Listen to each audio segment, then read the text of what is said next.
Hello, my name is Catherine Manning. I'm the author of the book, The Empathetic Workplace, 5 Steps to a Compassionate, Calm, and Confident Response to Trauma on the Job. I'm also a lawyer who has worked for more than 25 years with those in trauma and distress, starting off as a volunteer at a domestic violence shelter and later a rape crisis center, and ultimately ended up at the Justice Department for about 15 years, where I was a senior attorney advisor on crime victims' rights and helped guide department policy in that area. I did a lot of training, and I also advised on the department's work with victims in cases like Bernie Madoff, the Boston Marathon bombing, and the Pulse nightclub shooting. I also teach at American University and in the Master's in Trauma-Informed Leadership program at Dominican University. In this session, I'm going to share with you some information on how the exposure to trauma affects us in our jobs, and also give some advice on ways we can protect ourselves. Just to give you a brief overview of where we're going, I'm going to start off talking a bit about the prevalence and effect of trauma in our clients and in witnesses, those we interact with. Then I'm going to talk a bit about trauma and the brain, so how trauma affects the brain, both of the person who is experiencing the trauma and of those who are interacting with them. And then finally, I'll go through some ways that we can protect ourselves from secondary trauma and compassion fatigue. First off, I'm going to share with you just a few statistics on the prevalence of trauma among our clients and witnesses, everyone that is participating in the legal system, and then the effect of that.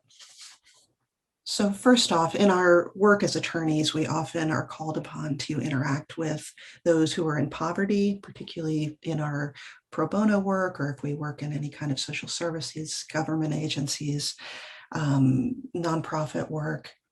All of it will generally lead to a fair amount of interaction with people in poverty. And one of the things to understand is the significant link between poverty and mental illness. So those who are in poverty are more likely to experience mental illness because of the stresses they experience through witnessing or experiencing violence, food insecurity, housing insecurity, all the administrative struggles of navigating public assistance, childcare, schooling, budgeting, and everything else that falls upon your shoulders when you're living in poverty. So all of those stresses can lead to greater incidence of mental illness. And in addition, those struggling with mental illness are more likely to end up in poverty. People who have experience with bipolar disorder, depression, anxiety, other forms of mental illness are more likely to experience poverty themselves. So there is a back and forth relationship where poverty tends to lead to mental illness and mental illness tends to lead to poverty. Just to give you a sense of the rates of stress among those who are in poverty, they did a study of people who lived in public housing in Chicago and found that they had rates of worry at 6 times the national average, and that young people there experienced long-term anxiety and worry at 7 times the national average. So for those who are living in poverty, the stress levels are really significantly higher than those who are not. And of course, it isn't only those who are in poverty who have increased levels of stress, anxiety, and mental illness. I have a few statistics there on the slide for you. 60% of men in prison have symptoms and signs of severe to moderate PTSD. I also saw a statistic that said among the prison population, the exposure to violence was nearing 100%.